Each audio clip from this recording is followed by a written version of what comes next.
Last week Sonia వల్ల సింపతితోని చాలా మంచి మైలేజ్ సంపాదించుకుంది విష్ణుప్రియ. కాకపోతే ఈసారి టాస్క్ లో తను ప్రవర్తించిన తీరు అస్సలు సపోర్ట్ చేసే విధంగా లేదు. ఒకవైపు ప్రేరణను రెచ్చగొడతా ఉంది, ఇంకొక వైపు సీతతో కలిసి మరీ ప్రేరణను రెచ్చగొట్టి ఆడకుండా చేస్తూ ఉంది. ప్రేరణ చేతిలో ఉన్న గంపను తన్నింది. ఒక దశలో ప్రేరణ మీద స్పిచ్ కూడా చేసింది. ఎవరైతే వాళ్ళ టాస్క్ గెలిచిన తర్వాత గెలిచేస్తూ అవతల టీంని గెలిచేస్తూ గట్టి గట్టిగా నవ్వడం కూడా చేసింది. ఇవన్నీ ఆమెకు మైనస్ పాయింట్స్గా ఈ వీక్ మారనున్నాయి. గెలిచినా హుందాగా ఉండాలి. ఆటలో ఆమె కన్నా మిగతా వాళ్ళు చాలా బాగా ఆడారు.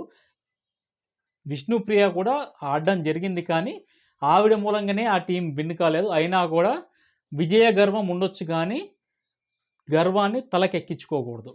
అది విష్ణుప్రియ చేసింది. సో ఇది ఈ వీక్ విష్ణుప్రియకు మైనస్గా మారే అవకాశం చాలా చాలా ఉన్నాయి.